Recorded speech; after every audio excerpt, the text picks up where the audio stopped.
Gangster hop. Yeah, it was a nice gangster hop. Okay, next episode. Today's episode. Big episode of the podcast. Today we have, I guess, technically the second snowboarder on the podcast. Another action sports athlete. Name's Liam Burleigh. This guy is an animal. I'm just going to say it straight up. Liam Burleigh is an absolute animal. He's on the Canadian team or next gen team for snowboarding. So pretty much the national Canadian team for snowboarding. But he's also on the national Canadian team for wakeboarding as well. And he's competing at the highest level in both of these sports. So the guy's pretty much on a board full time, winter, summer, doesn't matter. Wakeboard, skateboard, or snowboard. He's always riding. And dude, like if you guys go follow me on Instagram, if you're watching this right now, you'll see the gnarliest stuff either on snowboard or wakeboard. I've seen him do some insane stuff on a wakeboard. We talk about him doing doubles on a wakeboard. And all that stuff. He's also done triples on snowboard. He won a World Cup this year, which was insane at Calgary. So the man he's very young too. I believe he's only 16. We talked about in the podcast, 16, 17. So definitely somebody to look out for. He's somebody that I would consider a pretty good friend. And he snowboards at Mount St. Louis. So he's one of the homies. He's a local. And I'm hoping to create a bunch of content with him in the future this year at Louis, hopefully for the vlogs and other things. But yeah, tons of cool stuff from this kid. Big up and comer and just an all-around great dude. So I hope you guys enjoy this podcast. It's really just a good podcast with another sick dude, and definitely somebody you're going to have to watch out for in the future in the competition scene and in regards with filming. So before we dive into this podcast, I just want to say thank you to all the people supporting the channel. If you guys were wondering, that clicking noise it was Podcast Pat rummaging around the house. But big shout out to Vertica Outerwear, Red Bull for supporting the podcast, Wear Leathers, K2 Skis Ontario. If anybody else wants to reach out and help support the podcast and the vlogs and everything else in general, let me know. We can work something out. I'm a very creative guy, so come together and let's make something happen. With that being said, let's dive into this episode. It's a good one. See you guys on the other side. Oh, wait, before you go, if you haven't already, give it a thumbs up on YouTube, or if you're not subscribed, do that. And if you haven't given it a 5-star rating on either Spotify or Apple, please do that because it really helps me out. And we're coming to take over the action sports podcasting. Well, podcasting in general. So give it a 5-star rating, comment on it, and let's come up with a name for the Red Bull fridge. So whoever has the most creative name in the comments, we will announce it next podcast. And yeah, let's get a name going for this bad girl. Reba? Is that what you think, Podcast Pat? Anyways, somebody can do better than that. Come up with a name and enjoy this podcast. Welcome, creatures of all shapes and sizes, to Banged Up with Bruce Oldham, aka The Kid. This is an action sports podcast, the likes of which the world may never have seen before and may never see again. I hope you guys enjoy.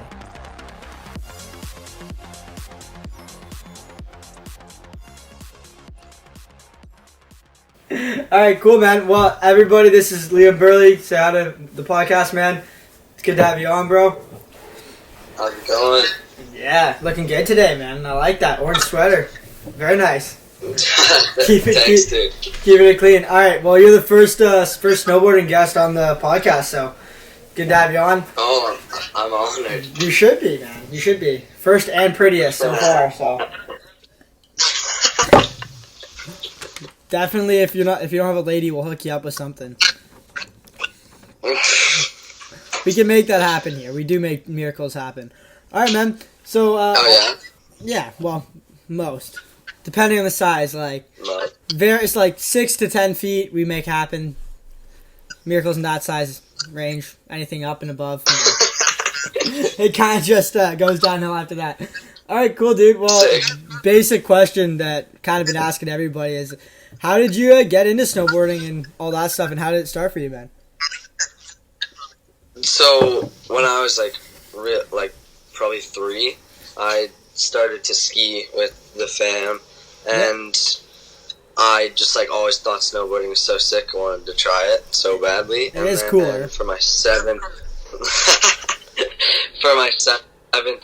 birthday, my grandparents bought me a little Burton chopper. Yeah, I used to have that board, man. I rode it, and I got lessons on at Louis, and then I joined Simple and started competing, and it just took off from there. And the rest is history.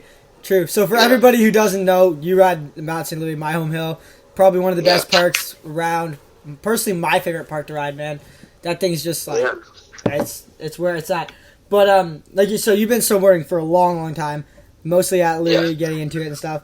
But you didn't. How long have you been competing for? Because I haven't been following it too closely. But I thought you just started doing NORAMs like last year or the year before that, right? I think it might have been the year before last. Yeah. Yeah, because you got a World Cup spot this year, right? Like you're competing in World Cups this year, which is super sick. But you don't just wakeboard though. You do snowboard. You wakeboard too, right? Yeah, I do. So how did you get into that? It was originally my friend on the snowboard team was wakeboarding, like he was into it, and their family was like, "You should come out and watch like a competition, like see if you want to try it or not." And then I tried behind my cousin's boat, I think, and like got up and thought it was super sick. And then I heard that they were putting in a cable in Bala. Yeah. And so I went there, and Mickey Henry, who owns it, was like coaching me, and I was like getting pretty good. And then I started competing in wakeboarding, I think like 2 years after that. Yeah, because I was wondering what came first, wakeboarding or snowboarding. You also do a bit of skating, right? Not a lot, not too much, just like casually. Still like pretty good though. So wait, what kind of level are you competing in wakeboarding? Because I don't know how that works. They have like NORAM level, like it's got to be a different setup, right? It's like a little bit less organized than snowboarding, so it's not at level, but like I'm competing like professional level in wakeboarding. Yeah, but you're competing professional level wakeboarding and snowboarding, so you're fucking shit up, man. I'd say I'm a higher level in wakeboarding. In wakeboarding? Competing. See, I was gonna ask that question. That was one I was wondering about.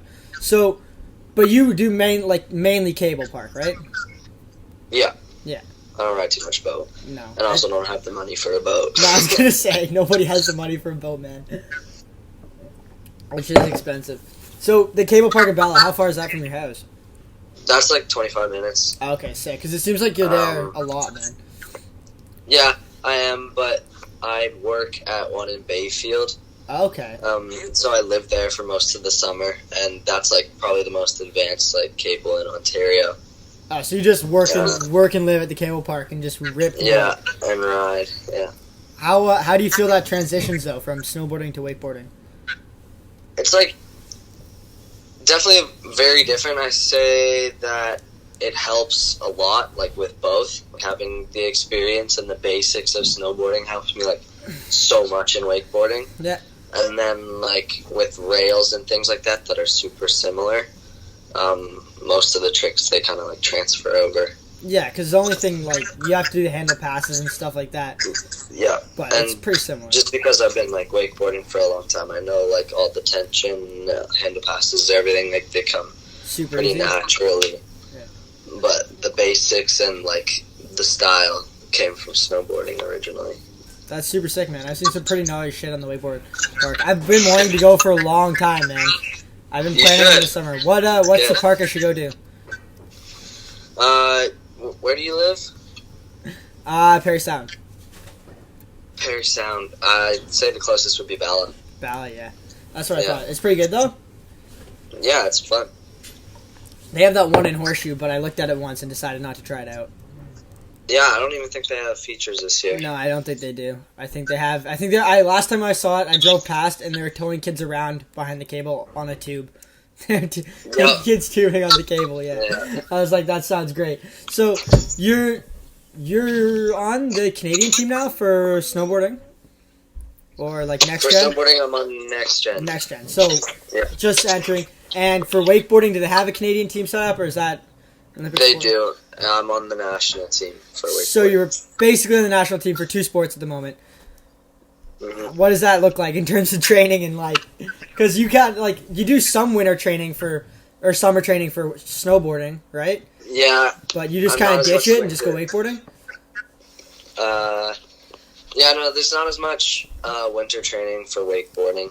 Yeah. Wakeboarding's kind of just like I do it all summer, and then if there's a snowboard trip, I like I'd go to it. So I do a little bit more snowboarding in the summer than I do with wakeboarding in the winter. Yeah, there's nowhere really in Canada that you can wakeboard in the winter, so. Yeah, no, and you can travel, but it's like in school and, you know. And doing both those sports, man. Yeah. Yeah, that's pretty crazy. And you're like basically strapped into a board all the time. Yep. It's gotta start coming pretty naturally now. Does it get boring at all? Like, do you find like you like want to try something different, or are you like pretty set on those two? No, I love it. I just always want to learn new things. You know, I want to go new places most of all. Yeah. And, yeah. What's the coolest place you've been so far? For which sport? Either or. Pick one. Pick one for each. I think New Zealand was like really cool when we went there. That was probably my favorite place that I've been snowboarding. And then the Philippines for wakeboarding. Oh, that'd be dope. Super sick. That'd be super sick. Do you? Is there decent prize money in wakeboarding or no? Not as much. There's even less. Depends on the competition. Okay. Yeah. What's the most money you've won at an event? There's a big one. I don't know. I think I have gotten $5,000. It's pretty decent. That's probably the most. It's pretty decent. Sports don't, action sports don't pay out near as much as they used to anymore, especially for events, which is a shame. Yeah. Is wakeboarding kind of like, is it starting to die down or is it starting to pick up? Because I don't follow wakeboarding super well. So, boat wakeboarding, I would say, is kind of starting to die down a little. Like, it's still big, but it's still big, but I think cable's really pushing. Like, it's gonna be like way bigger because, like, first of all, it's like way more affordable. Yeah. Like more eco-friendly, and I just find that it's more similar to snowboarding, which is why I like it better. Well, that's why I liked it more, because wake is like, I don't know, I used to do a lot of wakeboarding behind the boat, and like I'm not great at it. I can do like a 360 and a backflip, and that's about it. But yeah. But like I just got bored of it because it's like the same thing every time. You hit the wake on both sides, and like you can think of new things, but I was like, I want to hit rails. I want to like do like different things, and it's like there's a lot more opens up when you're in a wake park. It also seems like it's just easier to access and, like you said, more affordable, obviously. For sure. Yeah, that's super sick. Cool, dude. Well, I don't know enough wakeboarding stuff, but I know there would be a couple people that listen to this that know wakeboarding. So what's the gnarliest thing you've done on wakeboard? Well, I've done double flips. If that was like a pretty scary one for me. Off a jump in a wake park? Yeah. That's insane. And then I've also done a few different 1080s. Jesus Christ. Yeah. Do you know our friend Christian Primrose? Yeah? Yep. Yeah. He doesn't come out to, I think he does more boat, but. Yeah, he does. Yeah. I've competed with him a few times, though, and I know him from when I was like younger, competing in like, the Root series. Yeah, we got a good group of people at Louis that shred too in this winter. Sick. So you're doing both these sports. They're pretty gnarly sports, obviously. You're hucking your meat all the time, on and off snow, water or snow, doesn't matter the season. Have you been injured yet, or any bad injuries, or no? Stay clear. Yeah. Mostly from snowboarding. Yeah. So I think I've broken both wrists. I broke my tibia and fibula. Jesus. And my collarbone and 2 concussions, all snowboarding. Nothing wakeboarding? And then for wakeboarding, not as bad, but I've like partially torn my meniscus in one knee and torn it in the other knee. I'm gonna be a little robot in 10 years, man. Yeah. That's pretty. It's pretty hefty. It's not bad. It's not a bad list. So, what do you do for recovery? Like, obviously, you're on the Canadian team, and I know how that works. So you have a full-on gym program and stuff like that. Do you follow that pretty regularly, or as much as you can? As much as I can when I'm at home. It works better in the winter, especially when we're on trips and like. I was gonna say. We can go, like the Whistler Athletes Center when Yeah. we're up there, because we're there quite often. Yeah, I was gonna say you're probably pretty busy. Like, it takes a lot. Like, even like just following the gym programs fully. Like, for me at home, like with everything I do, I'm like I have a hard time doing it. So doing 2 sports and like working and stuff a bit, it would be a lot for sure. Yeah, definitely. And a lot on your body too. Do you eat healthy or no? You just kind of whatever goes in the hole goes in the hole. I try to eat pretty healthy, especially when I'm working in the summer. We never like go out for food. We always just like make food at home, Yeah. so it ends up being pretty good. Sure. In the winter, I'd say it ends up being pretty much the same because we never had time to go. Yeah, and, like, exactly. Yeah, So when you're working this summer, like at the wakeboard park, do you are you living there, or are you just like? Yeah. you So I live live like actually like really close with a few coworkers. Okay, yeah. And you guys rent a place? No. They provide it. They hook you up. Yeah. Oh, that's Yeah. sick. And then you guys can just go ride after hours when everybody's gone and stuff like that. Yeah, for sure. We do it all the time. That's sick. That sounds like the right way to spend a summer, man. Sounds like Yeah. you're doing it right. Cool. So this year you did the World Cups in skiing or in snowboarding, sorry. And I saw you got 3rd place at Calgary, which was super sick, man. By the way, congrats. That's Thanks. insane. Was that your first World Cup? No, that wasn't. First World Cup podium. First World Cup podium. But this was your first year competing though in the World Cups. Last year I competed in Italy at the World Cup and Mammoth. Okay.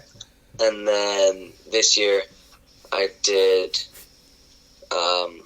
Mammoth and Calgary. Sick, man. So what did that feel like stomping that run? Because I watched the run. I'll throw it up. I'll put in the show notes after, but it's pretty sick. It's a pretty heavy run. Yeah, I was pretty stoked on it. I think for that event, I knew there's a lot of, really good riders. Yeah. So I kind of came out swinging, like did like some pretty, like one of my best runs, just like trying to qualify. Didn't think I was going to make it that far, but just like went out there and sent it and landed and ended up getting 3rd, which I was super stoked on.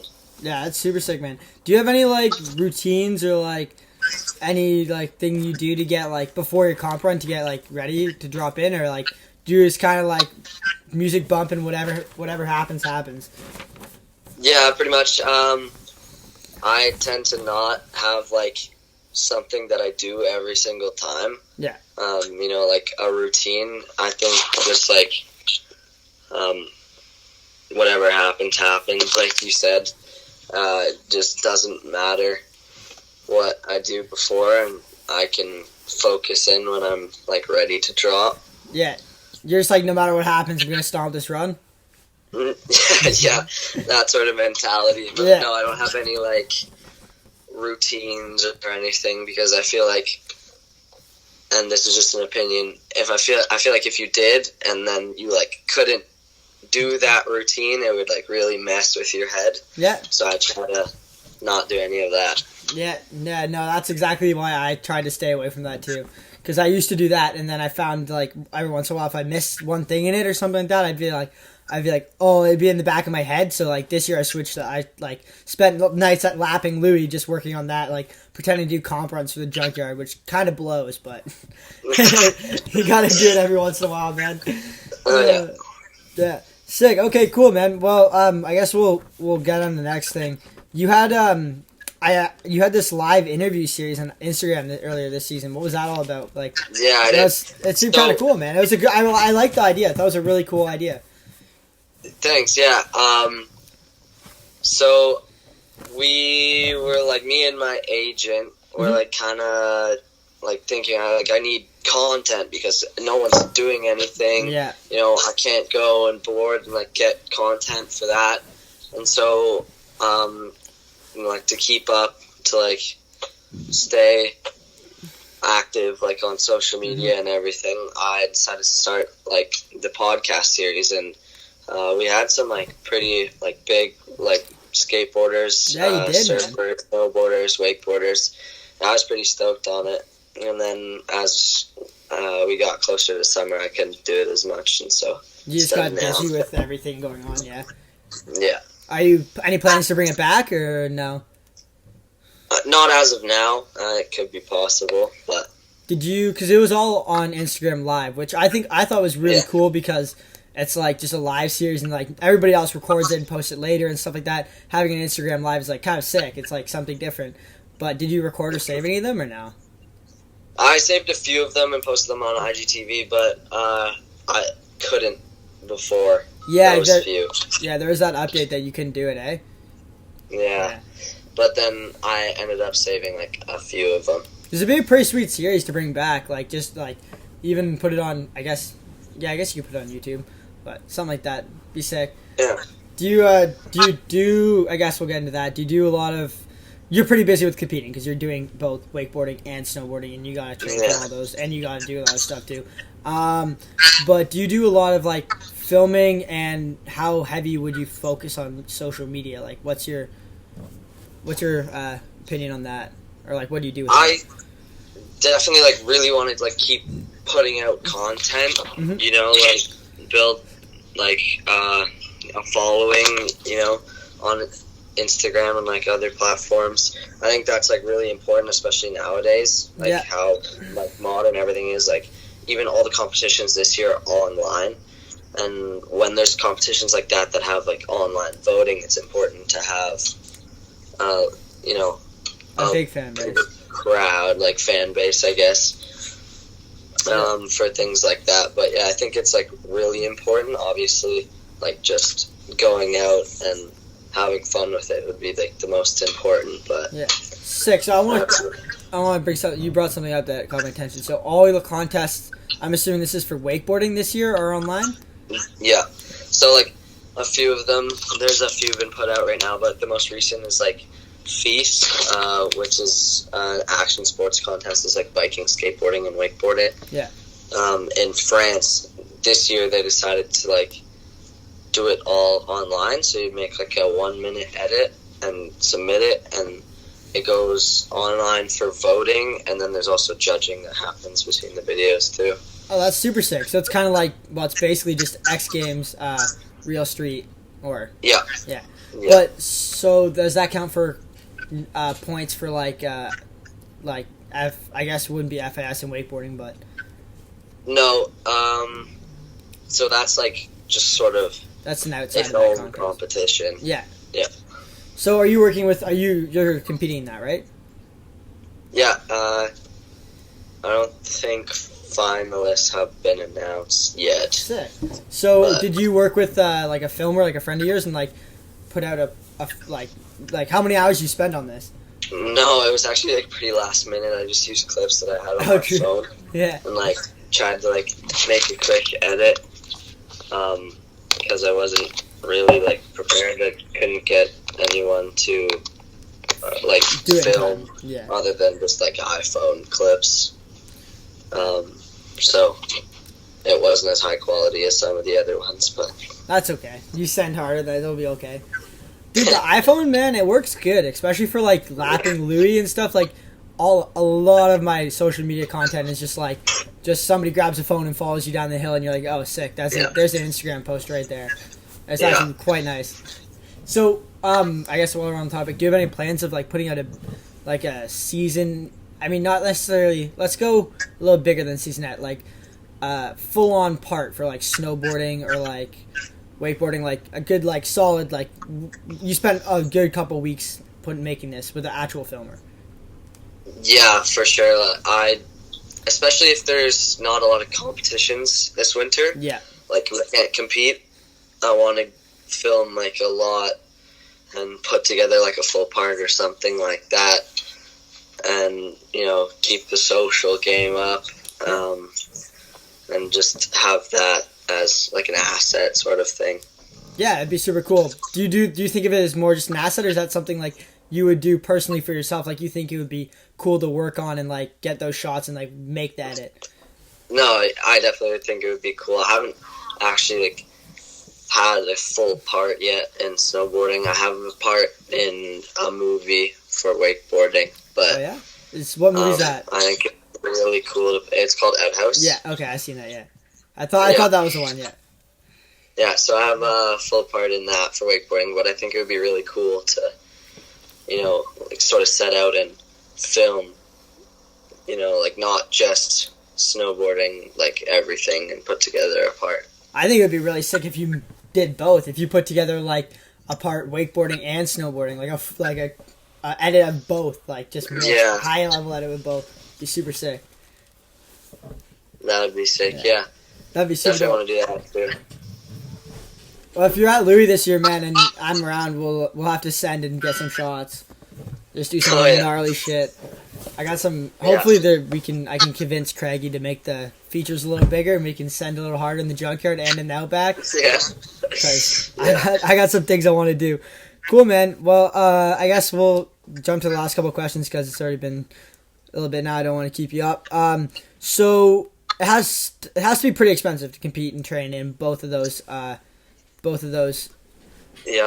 sports. So how do you do that? Do you have sponsors that help you? Do you work in your off season? Obviously the Canadian team pays for some of it, so what does that look like? Yeah, so I do get a little bit of funding, not too much, but in the summer, like all summer, I work at the wake park. Yeah. And try to make a lot of money for like traveling and competing and everything like that. And then I also do a bottle drive still, just in I saw that. my hometown. And I try to make a little bit of money from that as well, and just put it all towards snowboarding and wakeboarding. That's sick, man. How much money do you make from the bottle drive? It depends. People come and drop stuff off all the time. Like, okay. If I do a few loads in one day, I can make up to $500. Oh, that's sick, because I saw that, and I was like, yo, that's a good idea. I'm going to have to do that in Perry Sound. I was like, maybe I'll try to do a little ball drive to, support my season a bit. That's a good idea, man. Definitely. It took, a while to, have everybody, catch on, so people come and drop them off all the time. And get the word out, yeah. But I've been doing it for, I think a bit more than 2 years now. Oh, nice. Okay, sick. So you've been doing a while. That's awesome. Yeah. All right, I guess last question do you have, who are your sponsors? You have different sponsors mixed in between both sports, so how does that work? Yeah, I do. So I have O'Neill. Yeah. Mainly for snowboarding, but they give me some summer stuff as well. Sick. And then for snowboarding, I have Nitro snowboards, Now bindings, and Sandbox helmets, as well as elevated protection for the mouth guards. Yeah, I got one of those last year at a rail gym. I just got it set up, and it's getting shipped back, so I'm excited to try it and use it for fighting. Oh yeah, that would be sick. Definitely useful. And then for wakeboarding, I have humanoid wakeboards and Sandbox as well. Hell yeah, dude. All right, well, last question that I've been asking everybody in the podcast. We're going to kind of make it a theme, I guess. Where do you see yourself in 5 years? And what kind of goals have you set for that? It's a tough one, man. Yeah, it definitely is. I don't know. I really want to stay competing in both sports, even though it's definitely going to be hard when you get to that Olympic level. And in terms of time, but I don't think I'll be going to post-secondary school right after high school. Yeah. And so in 5 years, I want to be at the top, competing in events like X Games and do tour, and do as well as I can, and still compete in at the pro level in wakeboarding. Yeah, in both events, dude. That would be sick. That would be very cool. Because in action, some people have pulled it off, where you can compete in 2 different events in the Olympics and stuff. But in action sports, it's all very hard, man. To especially in 2 different sports. I mean, at least you pick 2 that are kind of similar, and in some sort of way. But they're board sports. They're both board sports, yeah. See, I've picked skiing and fighting, and that's not not very similar, but like that's sick. You're doing it pretty well so far. So I hope you I hope you got it dialed in the future. I definitely can see that working. I'm excited to see that. Maybe in like a couple of years we'll have to tune back into the podcast and get you on. See if you got a couple of medals by then. Hopefully. Yeah, fuck yeah. You can come over to the podcast studio. We'll have it all set up by then. It'll be 3 years down the line. We'll have cold beers ready. You'll be old enough by then, hopefully. And yeah, let's just try and have a good time. All right, welcome you whimpering whales to the end of this podcast. You already know what to do. Existing members of the podcast, you guys are off the hook. New members, new listeners, give it a 5-star rating. Give it a comment if you want. New and existing members, what you thought about the podcast. And if you're on YouTube, subscribe and give it a thumbs up. We got a bunch of content coming on all platforms. Also, release of the Patreon is coming soon. So if you guys want to be part of the Patreon, I will leave a link down below. I think the release date is going to be September 12th, hopefully, for the release of the Patreon. That's my birthday, and we can get all you clam rams on September 12th for the Patreon. Bunch of cool things coming there. So with that being said, I will see you next Tuesday.